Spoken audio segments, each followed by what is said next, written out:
どうもロジャースです。今回からは前編後編にわたってフクロウをお届けします。前回鳥の羽の解説をしたので、それの実践編という形になります。フクロウは私の大好きな動物の一つでもあります。鳥の中でも、他にはない特殊能力を持っている動物でもあります。画面上に書ききれない能力は、トークでも紹介していきたいと思います。では行ってみましょう。いつもの A4 サイズの水彩紙に書いていきます。今回もレイアウトはパソコン上で作ったものを、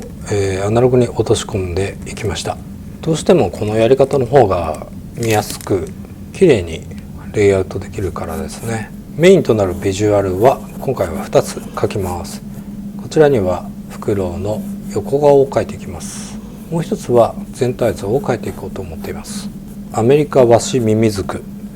フクロウの中では最大級のフクロウです。こうして描くときは写真を参考にしてるんですけども、アメリカワシミミズクの写真を何枚か並べて、その間を取るような形で模様などを描いていきます。どうしても個体によって模様の細かいところ変わってくるので、大体の平均値を見て描いていくといった感じですね。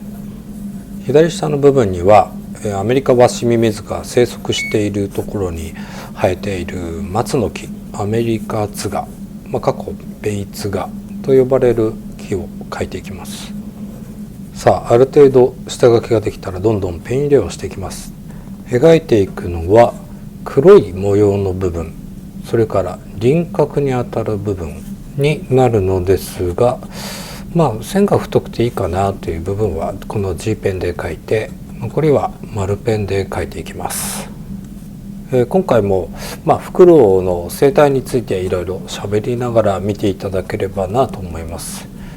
フクロウという鳥は南極大陸を除く全ての大陸に生息しています。寒いところから暑いところまでいろんなフクロウが形を変えて生息しているんですけれども、猛禽類の仲間です。猛禽類というのはワシ、タカ、ハゲワシ、あとハヤブサ、コンドルなど強い肉食の鳥ですね。でその中ではフクロウは夜行性になります。他の猛禽類は、中高性、昼間行動するですね。昔からフクロウは森の賢者などと言われたりですね、絵本の中ではおじいちゃん役として物知りなキャラクターとして登場することもありますけれども、飛び抜けて頭がいいわけではなく、顔が人間に近い、またじーっと何かを見て考えているように見える、そういったところからそういうイメージがついたみたいですね。なので、特徴としては頭の良さではなく、その能力にあります。猛禽類の中でも特殊な能力をフクロウは持っています。猛禽類の中ではもう別格と言っていいほどの能力でしょう。まずはですね、この右側にサイレントハンターと英語で書かれていますよね。直訳すると静かなる狩人、猟師、捕食者、そういったところなのかな。ですね、飛んでる時にほぼ全く音がしないんですね。この後ですね、このサイレントハンターの英語の下に1枚羽を描いていきますけれども、その羽一枚一枚に特徴がありまして、その特徴によって飛翔している時の音が消されるわけなんですね。だから音がしない飛び方とかではなく、この、羽の構造に秘密があります。その音の大きさですけれども、比較して考えてみると、例えば鳩は、決して体と比べると大きな翼を持っているわけではありません。なので飛びたい時に羽をバタバタっとたくさん激しく動かさなきゃいけないんですね。たくさん動かすと、周りの空気も、乱れてくるので、その分なので大きな音がするといったわけです。一方、鳥の中で一番速いスピードを出すと言われているハヤブサという鳥はですね、獲物を見つけてですね、急降下するときに時速390キロも出ると言われていますね。ハヤブサに限らず、獲物を捕まえるときは早く飛んだ方が、逃げる獲物を捕まえられますよね。だから早く飛ぶということはその分周りの気流が乱れる、乱気流を生むということなので、音がしちゃうわけです。フクロウの羽の秘密というのは今こう書いているものですね。この絵でいうと上側の縁、これはですねギザギザの櫛状になっていますね。風がもろに当たってくる部分です。で、下側の縁、これはですねフリンジ、ひらひらひらっとした形状になっていて、で羽全体の表面はベルベット状のこう触り心地のいい形になってるんですね。こういった羽がついていることで、飛ぶ時に空気をまっすぐスパッときれいに切ってくれるそうなんですね。なので、無駄な音がしない。またフクロウは体に比べて羽がとても大きいので、1回の羽ばたきでこう簡単に空に飛ぶことができるんですね。だから何回もバサバサバサッとやることもなく、1回ブワッと羽ばたけばふわっと飛んでいけるようなね、そんな構造になっています。また他の猛禽類に比べて、体の割にすごく体重が軽いということも飛びやすい特徴の一つになっています。また先ほどの羽の上の部分、櫛状のギザギザですね、そこからヒントを得て作られたのが新幹線のパンタグラフにこの形が採用されているそうです。また新幹線の顔の部分はカワセミという鳥のくちばしからヒントを得てとも聞いたことがあります。また今ペン入れを進めているフクロウのこの足、鳥の足ってどういう形ってちょっと結構難しいですよね。鳥によってね形結構違うんですね。また足の本数もちょっと違うんですけど、大体は4本足です。中にはエミューは3本足だったり、ダチョウは2本足だったりいるんですけれども、大体4本足でできています。で、一番多いのは前に3本後ろに1本なんですけど、このフクロウは、一番外側の足第4子と言われている足がですねこう自由に動くと。だから前3本にもなるし、前2本後ろ2本という形にもできる特徴を持っています。タカの仲間のミサゴもこういうふうに、外側の足が自由に動くんですけど、他のワシとかタカは、こういうふうに動かない、前に3本後ろに1本という形になっています。フクロウの場合、リラックスしている時は前に3本出ている形が多いということですね。前2本後ろに2本になる時は木を掴んで止まっている時とか、あと獲物をガーッと掴む時とかは力が入るので、その時は2-2になるそうです。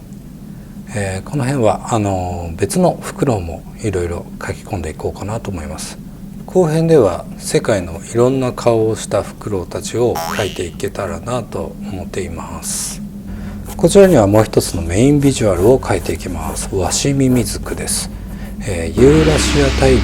全域に生息しているので、ユーラシアワシミミズクと言われることもあります。こちらの絵は、骨格から意識して描き進んでいます。羽を描く時も前回せっかく羽の構造という動画を出したので、それを意識しながら羽も描いていきます。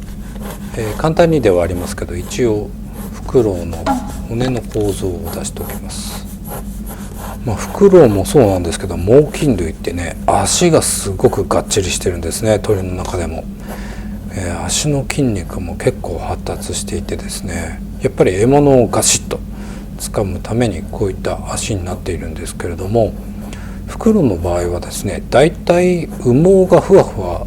しているので膝の部分まで隠れちゃってるんですね。なので、お腹の羽をこうめくってみると、そのがっちりした太ももが見えてくるんですけど、意外に足長いんだなというのがフクロウの特徴でもありますね。羽の枚数は、初列風切り、一列風切り、前回やったところですねの本数はですね、ネットで検索したらワシミミズクは、初列が10本、一列が12から14本で、尾羽が12本と出たので、そのように描いていきます。顔がちょっとバランス決まらず結構苦戦しました。下書きの段階でなるべくかっこいい顔にしたかったんで、納得いくまで何回も下書きを書き直してみました。ここで、鳥の飛行の基本原理ということなんですけれども、横っちょでちょっと説明していきます。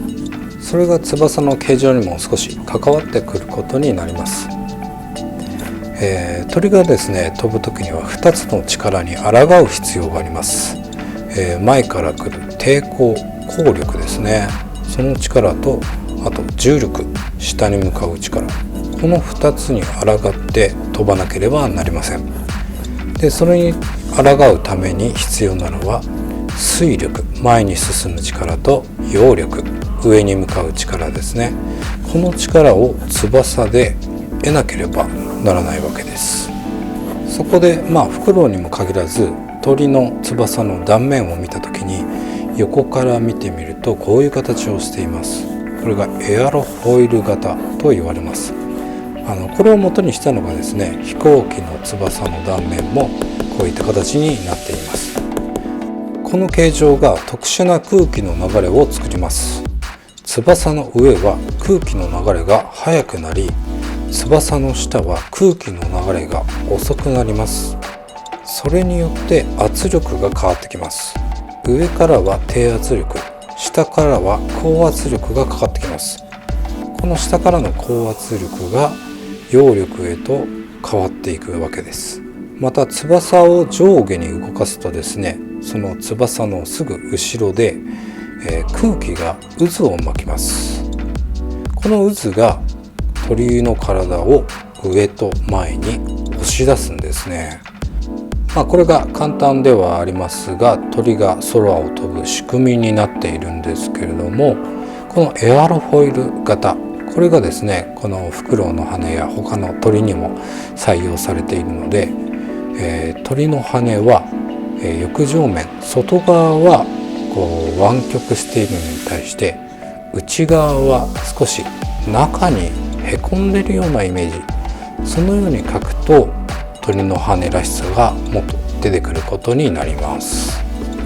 さあではそんなことを意識しながら翼の方の、ペン入れも進めていきます。さあこの細かい、羽ですね、ここは、下部雨覆いという部分になってきますけれども、ここは前回やった翼の基本形状、これは意識しているんですけれども、結構猛禽類の、この雨覆いですねっていうのは激しく飛ぶのですごく、いろんな写真を見てもかなり乱れていることが多いです。ということで、基本通りにピチッと描くんではなくて、あえて荒しく乱れているように描いています。どちら側が、上にかぶさってくるのかだとか、そういうところは意識しながら、基本は抑えつつ荒々しく描いているんですけれども、やっぱり上の方の羽は小さく、下に行くほどだんだん大きくなるというふうに意識して描いていました。で今これ描いている風切り羽ですね、これは骨から生えてきている羽なんですけれども、外側の風切り羽はこういった形状を意識して内側に行くごとにだんだん形を変えていくんですね。なのでその辺を意識しながらこれ今ペン入れを進めていました。さあこの足の部分ですけれども、このワシミミズクは比較的寒い地域にも生息しているので、そういった寒いところに生息しているフクロウは、足全体にもこの細かい羽みたいのがかかってきているフクロウが多いですね。防寒のためです。で暖かい地域にいるフクロウは、ボツボツの鳥肌のようなイガイガした足が見えていることが多いです。フクロウの特徴、今回の前編ではこの足の形状だとか、静かに飛べるための風切り羽の特徴だとか、そういうことを書き込んでいるんですけれども、他にも驚くべき能力っていうのがありまして、目の良さ、夜を中心に動く鳥なのでその目がとても優れている。形状もですね特徴があるんですね。あとは耳、これもまた他の鳥にはない優れた特徴を持っています。そういったところは後編でお伝えしようかと思っているんですけれども、そういった目の良さも優れていて、耳もいい、また、力も強いし、飛ぶ時に音もしないというところで結構最強の猛禽類に位置づけられてはいるんですけれども、ここでですね、一つ弱点があります。さあ、それは何でしょう。シンキングタイム。ちなみにですね、昼間も活動できるフクロウもいるので、目の良さがあだになるということではないです。さあ、何でしょう。さあ、その答えに行く前にちょっとですね、何度もちょっと悩んでですね、ちょっと足が小さすぎたかなと思ったので、少し修正します。で、書いてあったところをですね、カッターで削ってうまく削れるかなと試してみたんですけども、紙がボソボソになったので上から修正器をかけてフラットに直しました。これがね、水彩絵の具を塗った時に、どう影響するのかかなり心配ではありますけれども、この修正液、水彩絵の具も結構バッチリ塗るので、多分問題はないんじゃないかなと思っております。さあ、答えはですね、いきますよ。答えは雨です。雨が降るとですね、羽が濡れちゃってもう飛べなくなっちゃうんですね。この音を打ち消す羽には大きな代償があったんですね。なんとこれ、羽防水ではないのです。水を吸い込んでしまうんですね、この特殊な形状が。なので子供は雨に濡れると低体温症になりやすくなってしまうんです。その上、フクロウはですね、耳の良さも、特徴の一つにあるんですけれども、雨の音で獲物の動いている音がかき消されてしまっていて、獲物が取れなくなってしまうんですね。また目もいいんですけど、雨で視界もまた悪くなってしまいますよね。なので全然雨の日は狩りができないわけです。で、雨が止んでも羽が乾かないと餌が取れない、飛べないということで、自分のね、可愛い子供ヒナに餌をやることもできないので、最初の冬を越せないヒナもたくさんいるんですね。なので猛禽類で最強の部類と言われていても、生きるか死ぬか、それは雨の日数にもかかってくるという弱さがなんとあるわけなんですね。今この模様を、書き加えているところではありますけれども、この模様も羽全体の流れが少しあるので、それを意識しながら書いております。ちなみにフクロウの羽は、森の中にいるフクロウはですね、羽全体がちょっと丸っこく木々の間を通りやすくなっている特徴があるそうです。そしてフクロウはですね、ボタした。皆さん、これがいわゆるボタでございます。ボタってみんな言うのかわかんない、私だけかもしれないですけど、これインクがペンからボタッと落ちるのをボタと呼んでおります。やっちまった。いやー、これどうしようって、もうちょっと一瞬青ざめましたね。いやー、かなりのボンミスです。ここに来て吸い取ってもこれだけ残ってしまう。さあ、どうしよう。しょうがない。ホワイトちゃんで隠します。いやー、もうそろそろ洗顔もね終了かなと思ったこの気の緩みでね、事故は起こすものですね。よりによってど真ん中っていうのがちょっと痛かったですけれども、あとはもう少し形を捉えやすくするために、この輪郭に当たる部分を太くしてあげたりだとか、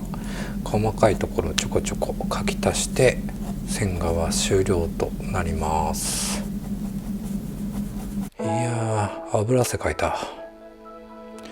やっぱりアナログは少しの気の緩みでこういったことが起こるのでね、気が抜けないです。この線画が出来上がった頃、私の住むこの山では最後の雪が降りました。こんな風に木の枝に雪がつくことを雪もちというらしいですね。雪を持つと書いて雪もちというらしいです。枝からねこう雪が落ちてきてキラキラしてとても綺麗でした。これうちの庭なんですけれども、これはカモシカの足跡ですね。おそらく夏になるとここにもフクロウがやってきて夜ホーホーと鳴いているのが聞こえるんですよ。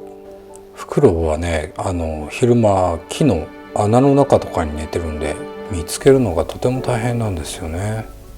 いつか見れたらいいと思います。さあどんどん色塗りしていきましょう。今回もペリカンの固形水彩とあとホルベインの透明水彩を使って塗っていきます。使っている色はだいたいこうチップでそこに置いていきます。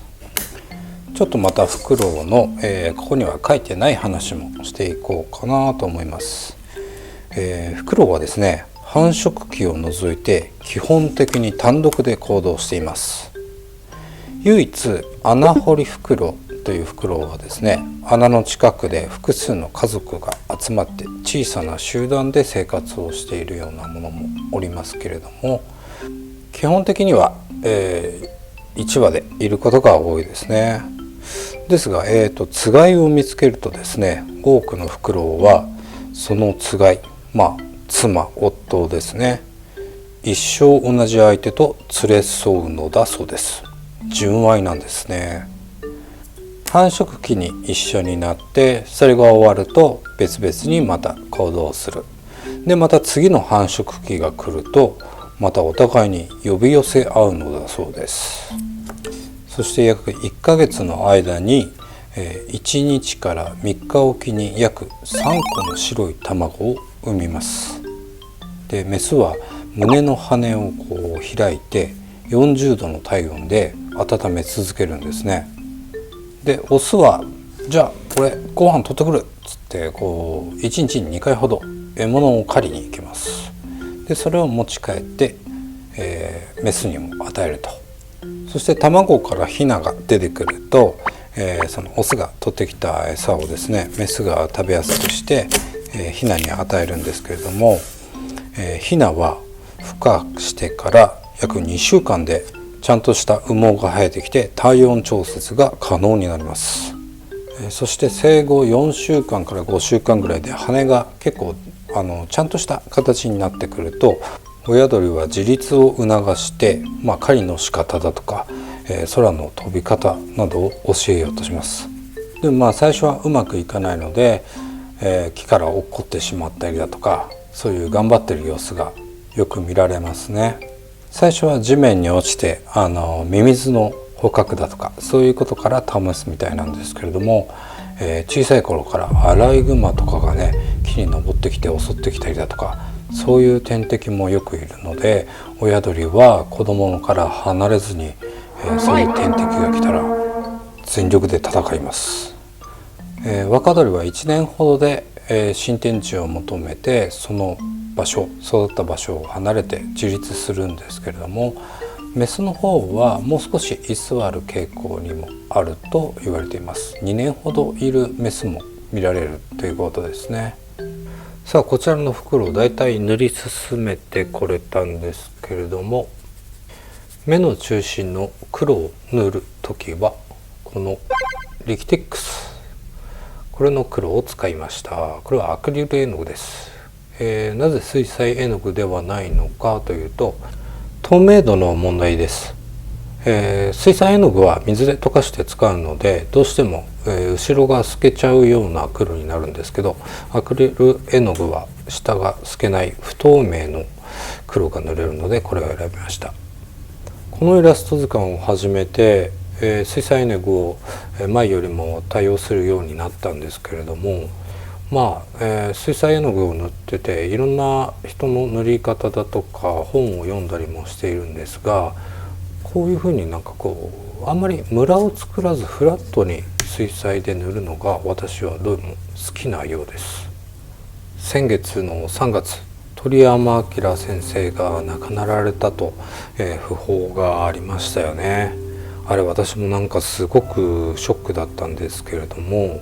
で小学校で初めて将来の夢っていうのをなんかこう考えて書く欄があった時に漫画家と書いたんですけれども、ちょうどその時はドラゴンボールもジャンプで連載されていまして、もう絶頂を迎えている時で、ドラゴンボールの他に、V ジャンプだとか、あとヘタッピ漫画研究所とかもかなり読んでましたね。なんかノートに真似して漫画を描いてみようってやるんですけど、全部ドラゴンボールのパクリになっちゃうんですよね。話作るのもできなかったし、ストーリーで一番面白いのは、ナメック星編だとは思うんですけど、今でも一番好きなのは悟空がチビの頃のドラゴンボールなんですよね。特に絵が、その頃の絵が一番好きだなと思ってたんですけども、で大人になるにつれてドラゴンボールを見る機会も少なくなってって、他の漫画とかにはまったりだとか、今度絵画を見たりだとか、音楽を聴いたりだとか、変わっていくんですけども、ドラゴンボールの単行本だけは引っ越しても捨てないようにしてたんですよね。それでこの間訃報を聞いてちょっと読み返してみようと思ったら、やっぱり面白かったんですけれども、そこで気づいたことがあって、悟空がチビだった頃の、ドラゴンボールが一番好き、絵柄が好きっていうのはあの頃水彩絵の具で描いてたんですよね。で鳥山明先生ってあんまりムラ作らずこう色を、作ってその色でフラットに塗って、でその上からまた影の色を塗り重ねてって塗ってってるんですよね。ドラゴンボールの単行本の表紙もそうですけど、ドラゴンクエスト123のパッケージのイラストだとかもそうで、なんか質感がずっと好きだったんですよね。全然今まで意識してなかったんですけど、本当にここ10年ぐらいかな、鳥山明先生の絵って見直すことなくなっちゃってたんですけれど、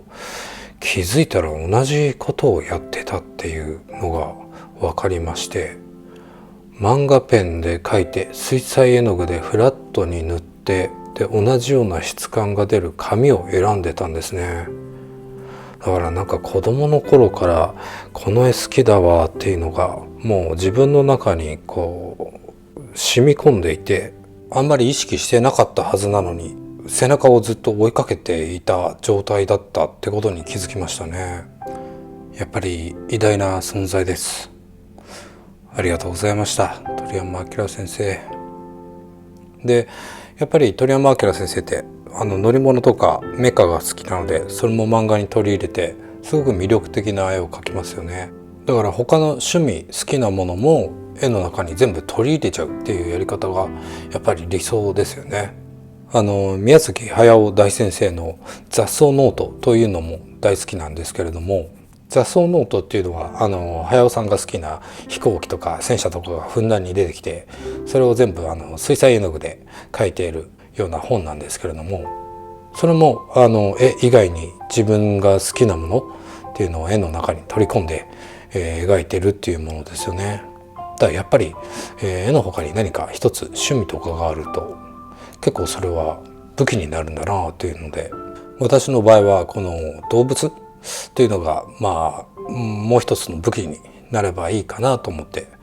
描いているわけですけれども、この動物の他にもね、音楽好きだったり映画が大好きなので、そういったものも絵にしていけたらなとは思ってるんですけど、映画は中2からハマって今でも週に3本ぐらいAmazon プライムだとかで見てるんですけど、このイラスト図鑑が本になって発売されたら、2冊目と同時進行で、映画をなんか描いていけたら理想だなとは思ってるんですけど、映画のキャラクターを勝手に描いちゃったりして大丈夫なのかなとか、その権利上の問題がよくわからないので、そのうちいろいろ調べてみようかなとは思ってるんですけども、そんなこんな喋ってるうちに、絵が完成しました。今回はモフモフの細かい線画に挑戦してみました。修正したところとかボタしたところも水彩絵の具塗ってみたらそんなにわからないようになったんじゃないかなと思います。フクロウの前編はこんな感じになります。後編では、また特殊能力、